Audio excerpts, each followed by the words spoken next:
Hello guys, नमस्कार। कैसे आप सब? उम्मीद करता हूँ आप अच्छे होंगे।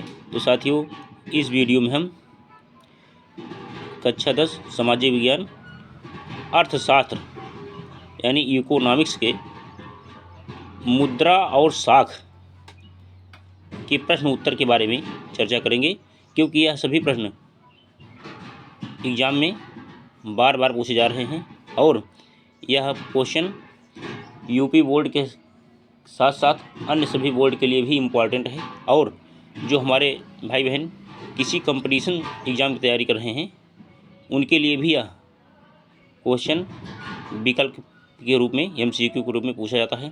तो आप सभी लोग इस वीडियो को लास्ट तक देखिए और इसे लाइक करें, दोस्तों में शेयर करें। तो चलिए हम देखते हैं मुद्रा और साख इम्पॉर्टेंट क्वेश्चन मैंने लिख दिया हूँ, क्योंकि साथियों इसे बनाने में बहुत टाइम लगा था। तो आप लोग लाइक कमेंट जरूर करें। पहला आता है अति लघु उत्तरीय प्रश्न। तो क्वेश्चन नंबर 1 है, आधुनिक मुद्रा बहुमूल्य धातु से नहीं बनी, फिर भी इसे विनिमय का माध्यम क्यों स्वीकार किया गया है? तो उत्तर क्या हो जाएगा? आधुनिक मुद्रा बहुमूल्य धातु से नहीं बनी, फिर भी इसे विनिमय का माध्यम स्वीकार किया गया है क्योंकि किसी देश की सरकार इसे प्राधिकृत करती है। दूसरा आंसर क्या है? क्वेश्चन नंबर 2, भारत में नोट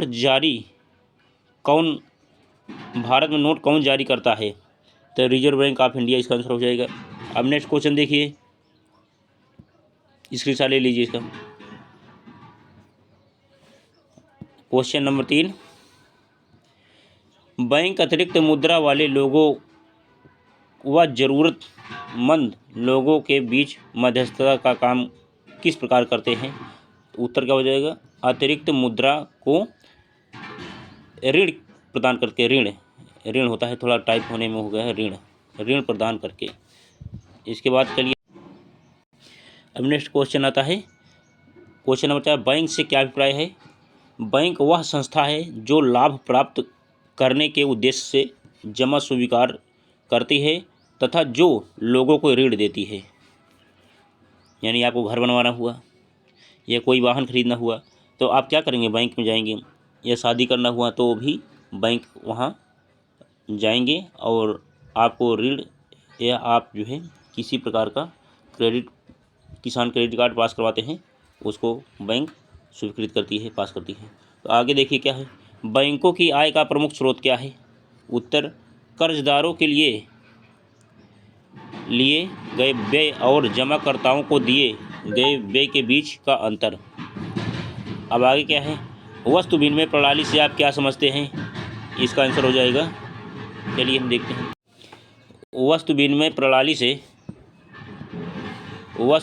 प्रणाली में वस्तुओं एवं सेवाओं के बदले वस्तुओं एवं सेवाओं का आदान प्रदान किया जाता है। क्वेश्चन नंबर 7, मुद्रा विनिमय का माध्यम क्यों है? उत्तर, मध्यवर्ती भूमिका प्रदान करने के कारण। प्रश्न क्या है, चेक से आप क्या समझते हैं? उत्तर, चेक एक ऐसा कागज़ है जो बैंक को किसी व्यक्ति के खाते पर लिखे नाम के व्यक्ति को रकम का भुगतान करने का आदेश देता है। अब नेक्स्ट क्या है, मुद्रा को विनिमय का माध्यम क्यों कहा जाता है? तो उत्तर, मुद्रा विनिमय प्रक्रिया में मध्यस्थता का काम करती है, अतः इसे विनिमय का माध्यम कहा जाता है। स्क्रीनशॉट ले लीजिए इनका। नेक्स्ट, औपचारिक वित्तीय संस्थाएं कौन सी हैं? उत्तर, वाणिज्यिक बैंक, सहकारी समितियां, ग्रामीण बैंक औपचारिक वित्तीय संस्थाएं हैं। अब आता है लघु उत्तरीय प्रश्न, साख के औपचारिक व अनौपचारिक क्षेत्र की विशेषताएं बताइए। तो उत्तर क्या हो जाएगा? साख मतलब शाखा होती है। साख के औपचारिक व अनौपचारिक क्षेत्र की विशेषताएं, पहले में देखो साख के औपचारिक, दूसरे में साख के अनौपचारिक लिखा गया है। तो लिखो, इसमें पहले में क्या है, बैंक, सहकारी समितियों, पूर्व निश्चित ब्याज दर। और दूसरा क्या है, महाजन, साहूकार, रिश्तेदार, अनिश्चित व अधिक ब्याज दर। यानी बैंक एक हिसाब से ब्याज लेती है, लेकिन आप किसी महाजन के पास, साहूकार के पास जाएंगे, रिश्तेदार के पास, तो ज़्यादा ब्याज आपको देना पड़ेगा लेने के लिए कर्ज। तो इसके बाद फिर नेक्स्ट हम प्रोवाइड कराते हैं। ये देखो यहाँ भी लिखा है यही चीज़, उधार लेने वाले का शोषण, यानी उधार लेने वाले का शोषण। अब क्या है, उधार लेने वाले का शोषण होता है दोनों में, उधार लेने वाले का शोषण, उधार लेने वाले का शोषण यहाँ भी होता है। नंबर 3 क्या है, ऋण वापसी के लिए अनावश्यक दबाव नहीं, कर्ज जाल में फंसने की संभावना इसमें है। चलिए नेक्स्ट, अब आगे क्या है, ये प्रश्न कौन सा साथियों, ये लघु उत्तरी में आता है, ये जो है लघु उत्तरी में है, लघु उत्तरी, स्क्रीनशॉट ले लीजिए इसका। नेक्स्ट अब क्वेश्चन नंबर 2 देखिए, ऋण अथवा उधार के कोई दो महत्व बताइए। ऋण अथवा उधार के दो महत्व। नंबर 1, ऋण से लोग अपनी व्यावसायिक ज़रूरतों को पूरा करते हैं। ऋण लोगों की आमदनी बढ़ाने में सहायक होते हैं। नंबर 3 क्या है क्वेश्चन, मुद्रा क्या है, आधुनिक भारतीय मुद्रा की किन्हीं 3 विशेषताओं की व्याख्या कीजिए। उत्तर, मुद्रा से अभिप्राय उस वस्तु से है जिसका सामान्य विनिमय के माध्यम के रूप में उपयोग किया जाता है। विशेषताएं क्या है, भारत में आधुनिक मुद्रा करेंसी कागज़ के नोट व सिक्के हैं। और आगे क्या है, भारतीय रिजर्व बैंक भारतीय मुद्रा जारी करता है। भारत में मुद्रा सौदों के लिए अधिकृत है। इसका स्क्रीनशॉट लीजिए साथियों यहाँ तक। अब नेक्स्ट देखिए, रिजर्व बैंक ऑफ इंडिया यानी भारतीय रिजर्व बैंक क्या क्या कार्य करता है। तो उत्तर क्या है, जहाँ नोट छपती है, भारतीय रिजर्व बैंक ऑफ इंडिया के कार्य, सरकार की ओर से मुद्रा जारी करता है, बैंकों व समितियों की कार्यप्रणाली पर नज़र रखता है, ब्याज की दरों व ऋण की शर्तों पर निगरानी रखता है, बैंक कितना नकद शेष अपने पास रखे हुए है इसकी सूचना रखता है, ऋण किस प्रकार वितरित किए जा रहे हैं इस पर नज़र रखता है। यानी समझ लीजिए एक मालिक कार्य करता है कौन, reserve bank of India. Bank के ऊपर भी वो बैंक काम करती है, यानी बैंक नीचे कोई मनमानी न कर पाए, कोई धोखा न कर पाए, इसके लिए जो है वह नज़र बनाए रखती है। अब आगे क्या है, क्वेश्चन नंबर 5, वस्तु विनिमय प्रणाली की कोई 3 सीमाएँ बताइए। उत्तर क्या हो गया, वस्तु विनिमय प्रणाली की 3 सीमाएँ, वस्तु विनिमय के लिए दोहरे संयोग की शर्त का पूरा होना आवश्यक। चलिए यहाँ तक स्क्रीनशॉट ले लीजिए। अब आगे क्या है, धन या मूल्य के संचयन में कठिनाई, अविभाज्य वस्तुओं का विनिमय कठिन, वस्तुओं का भविष्य में प्रयोग के लिए संग्रहित करना लंबे समय तक कठिन, सेवाओं का मूल्य निर्धारण व विनिमय में कठिनाई। और नंबर 6 क्या है क्वेश्चन, ग्रामीण क्षेत्रों में सहकारी समितियों से ऋण लेने के कोई 2 लाभ बताइए। उत्तर क्या हो जाएगा, सहकारी समितियों से ऋण लेने के 2 लाभ कौन कौन है। सहकारी समितियों से लोगों को कम ब्याज दर पर ऋण उपलब्ध हो जाता है तथा शर्तें भी आसान होती हैं। नंबर 2, सहकारी समितियों से ऋण लेने से साहूकारों एवं महाजनों के शोषण से बचा जा सकता है। बात सही है। चलिए स्क्रीनशॉट ले लीजिए। कर्ज जाल कब उत्पन्न होता है, उदाहरण देकर बताइए। कर्जा कब हो जाता है, इसका उदाहरण आपको दे रहा है। चलिए नेक्स्ट क्वेश्चन का आंसर हम प्रोवाइड कराते हैं। देखिए क्या है, कर्ज जाल उत्पन्न होता है जब कर्जेदार अपनी पिछली ऋण चुकाने में असमर्थ होता है, पुराने कर्ज को चुकाने के लिए नया कर्ज ले लेता है, उसे ऋण अदायगी के लिए अपनी परिसंपत्ति बेचनी पड़ जाती है, उसकी आर्थिक स्थिति बद से बदतर हो जाती है।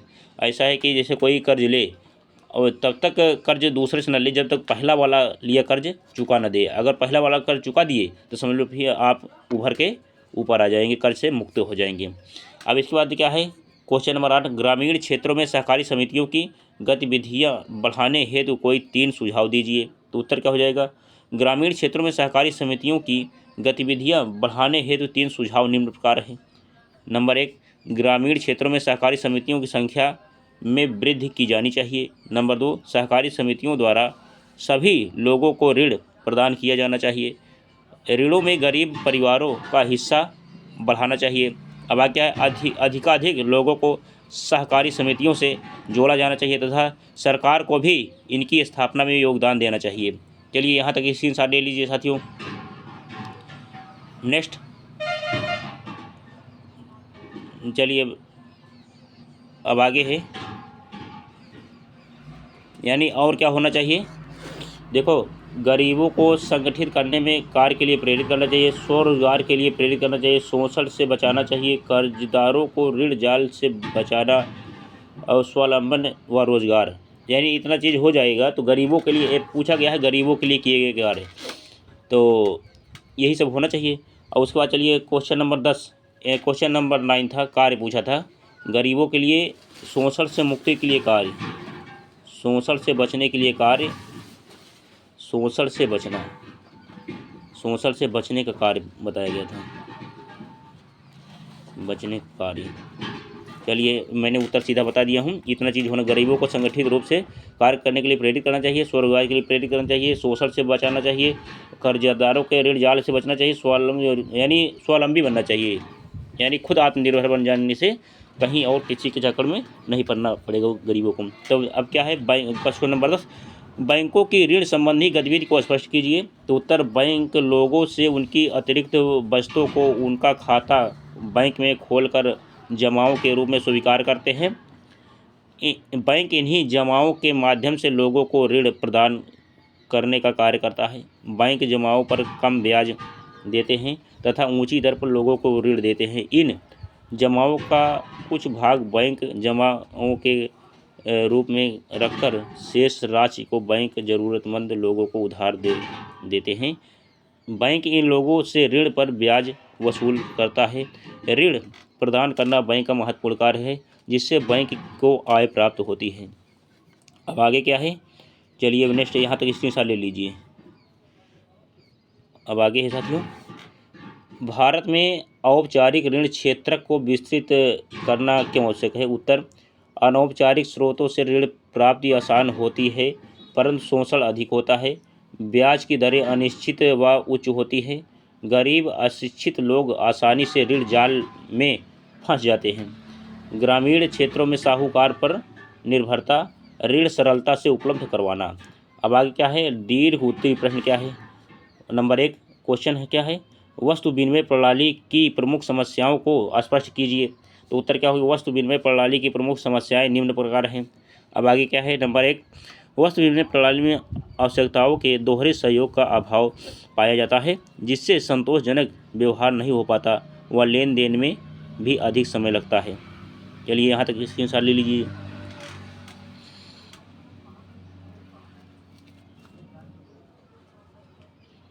इसका साथियों, अगर आपको किसी प्रकार विसंगति होती है तो वीडियो रोककर आप पूरा समझ लेना, क्योंकि वीडियो बहुत बड़ा हो जाता है, इसलिए हमको थोड़ा फास्ट कराना पड़ता है। चलिए अब देखिए आगे क्या है, वस्तु विनिमय प्रणाली में वस्तुओं एवं सेवाओं के मूल्य निर्धारण में अत्यंत कठिनाई आती है। वस्तु विनिमय प्रणाली में विभाज्यतामकता का अभाव पाया जाता है, अर्थात अविभाज्यता की स्थिति में लेन देन में काफ़ी कठिनाई आती है। वस्तु विनिमय प्रणाली में वस्तुओं को संग्रह करने में अत्यंत कठिनाई आती है। यह कमेंट चलो मैं फिर देता हूँ, विभाज्यतामकता है। अब देखिए क्वेश्चन नंबर 2 क्या है, आपके अनुसार औपचारिक तथा अनौपचारिक साख में कौन सी श्रेष्ठ है और तथा क्यों। उत्तर, हमारे अनुसार औपचारिक तथा अनौपचारिक साख में औपचारिक साख श्रेष्ठ है। इसका मुख्य कारण हम औपचारिक साख की अच्छाइयों तथा अनौपचारिक साख की कमियों के रूप में निम्न प्रकार बता सकते हैं। औपचारिक साख के गुण क्या हैं। औपचारिक स्रोतों द्वारा कम ब्याज दर पर ऋण उपलब्ध कराया जाता है। अब आगे क्या है, इसमें लंबे समय तक के लिए ऋण उपलब्ध कराया जाता है। भारत में औपचारिक साख स्रोतों पर भारतीय रिजर्व बैंक का नियंत्रण रहता है। चलिए स्क्रीनशॉट ले लीजिए इसका। नेक्स्ट, चलिए यही तो था, चलिए ये तो हो गया था, साख का नियंत्रण रहता है। हाँ, अब आगे थोड़ा देखिए, नियंत्रण रहता है और उसके बाद औपचारिक साख में ऋणी का शोषण नहीं किया जाता। इसमें सरकारी नियमों तथा विनियमों का ध्यान रखा जाता है। औपचारिक साख की कमियां क्या हैं। अनौपचारिक साख की कमियां, अनौपचारिक साख की कमियां क्या है। अनौपचारिक स्रोतों द्वारा सामान्यतः ऊंची ब्याज दर पर ऋण उपलब्ध कराया जाता है। इसमें कर्जदारों को अनेक प्रकार से शोषण, चलिए यहाँ तक स्क्रीनशॉट ले लीजिए, किया जाता है। और उसके बाद और क्या होता है, इसमें सरकारी नियंत्रण का भी अभाव पाया जाता है। अब क्या है क्वेश्चन नंबर 3। अब क्या होता है कि अगर जैसे आप बैंक से कर्ज लेते हैं तो उसमें सरकारी नियंत्रण है, लेकिन आप गांव में किसी साहूकार से ब्याज लेते हैं या किसी दबंग आदमी से ब्याज लेते हैं तो क्या होगा, वो चाहे जितना ब्याज उसके लिए आपसे, इसलिए ये अनौपचारिक में आता है। अब आ क्या है, शहरी गरीबों व अमीरों के ऋणों में औपचारिक व अनौपचारिक साख के योगदान की तुलना कीजिए। औपचारिक क्षेत्र के ऋणों के सृजन में भागीदारी बढ़ाने हेतु कोई 2 सुझाव दीजिए। तो उत्तर क्या हो जाएगा, शहरी गरीबों व अमीरों के ऋणों में औपचारिक व अनौपचारिक साख के योगदान की तुलना।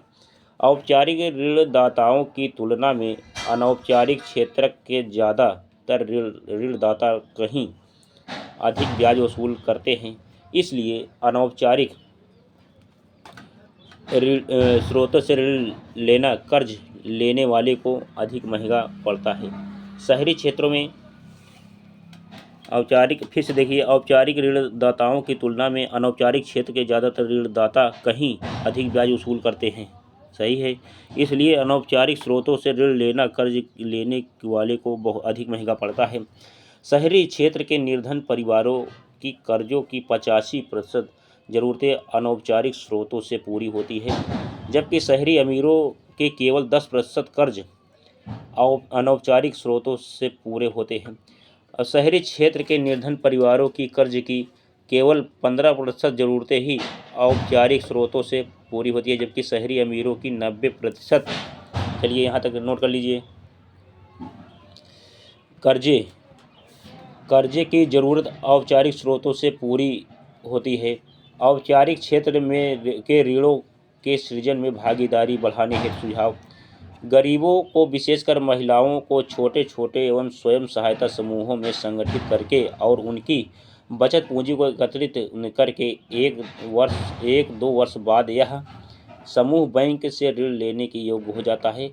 इस प्रकार यह समूह बैंक से ऋण लेकर उसे अपने समूह के सदस्यों को उचित ब्याज पर कर्ज दे सकता है।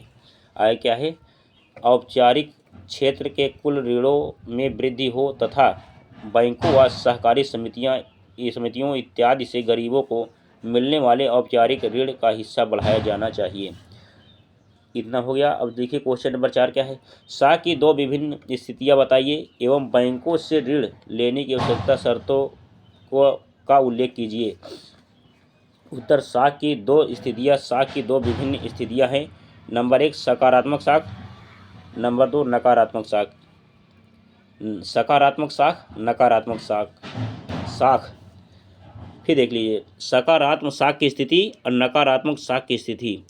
अब सकारात्मक साख की स्थिति, सकारात्मक साख की स्थिति यह है कि, चलिए यहाँ स्क्रीनशॉट ले लीजिए,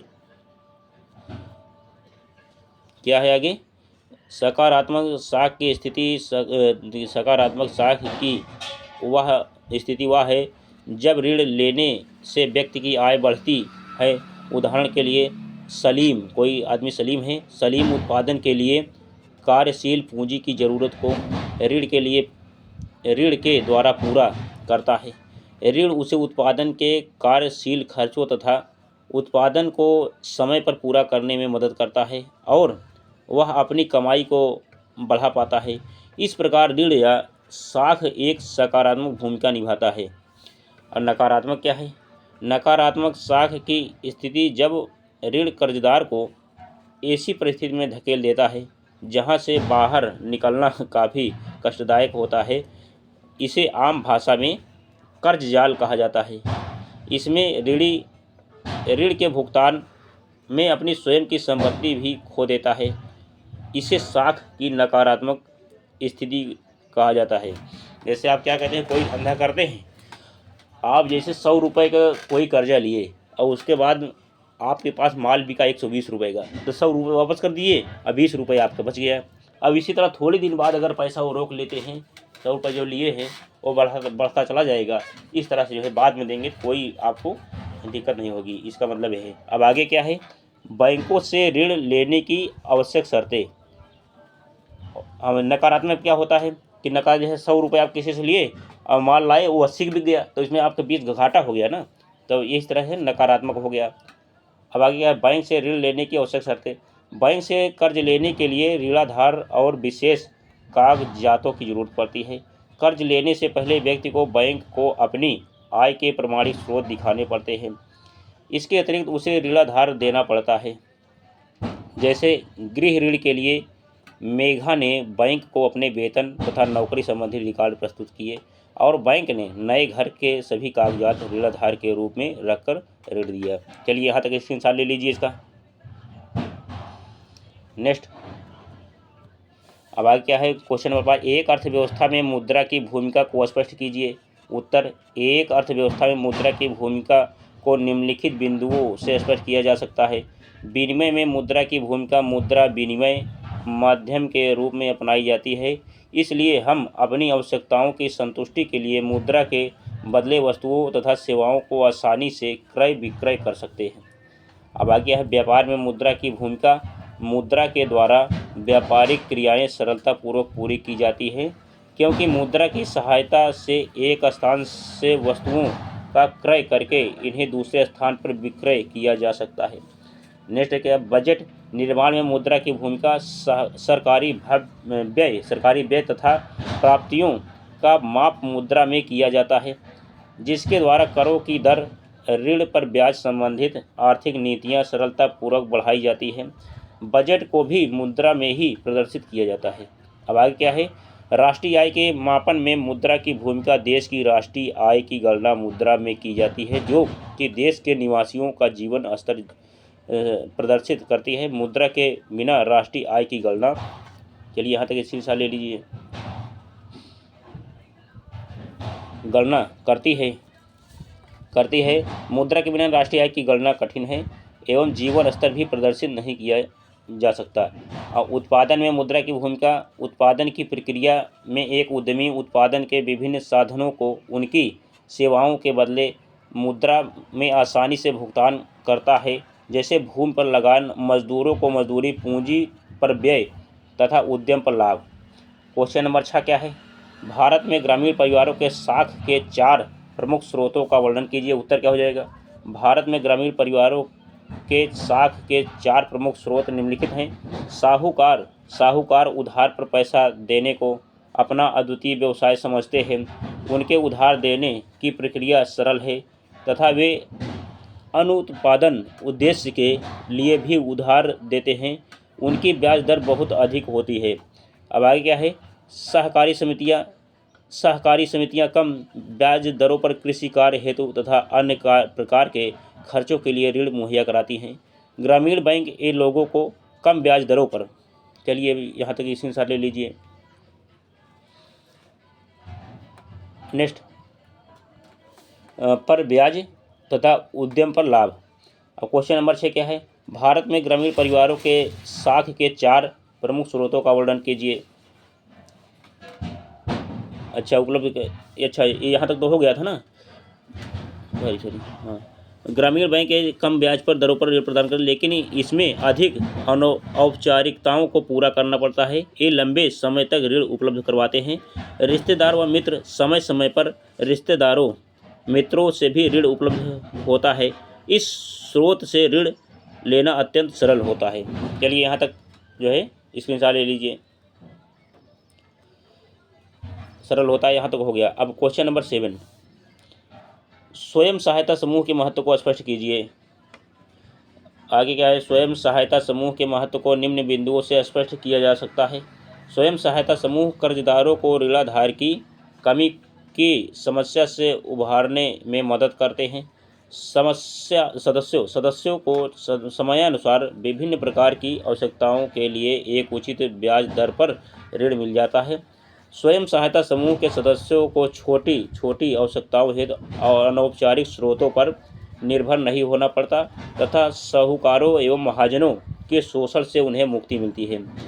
इन समूहों में विकास के मुद्दों पर भी चर्चा की जाती है। अब इसके अलावा ये समूह ग्रामीण क्षेत्रों में गरीबों को संगठित करने में मदद करते हैं। चलिए यहाँ तक स्क्रीनशॉट ले लीजिए। नेक्स्ट, अब यहाँ तक पूरा हो गया साथियों, फिर से इसको देख लीजिए स्क्रीनशॉट एक बार। देखिए क्या है कि स्वयं सहायता समूह कर्जदारों के ऋणाधार की कमी की समस्या से उभारने में मदद करते हैं। सदस्यों को समय अनुसार विभिन्न प्रकार की आवश्यकताओं के लिए उचित ब्याज दर पर ऋण मिल जाता है। स्वयं सहायता समूह के सदस्यों को छोटी छोटी आवश्यकताओं हेतु अनौपचारिक स्रोतों पर निर्भर नहीं होना पड़ता तथा साहूकारों एवं महाजनों के शोषण से मुक्ति मिलती है। आगे, इन समूहों में विकास के मुद्दों पर भी चर्चा की जाती है। इसके अलावा ये समूह ग्रामीण क्षेत्रों में गरीबों को संगठित करने में मदद करते हैं। तो साथियों, इसी के साथ एक क्वेश्चन आंसर की हमारी श्रृंखला पूरी हुई। अब इसको जो है आप रोक करके वीडियो या जैसे आप इसका अध्ययन कर लेंगे तो आप एग्जाम में यकीन मानिए सारे क्वेश्चन इसी से आएंगे और आप अच्छे नंबर पास हो जाएंगे। ऐसी आशा उम्मीद विश्वास के साथ एक पार्ट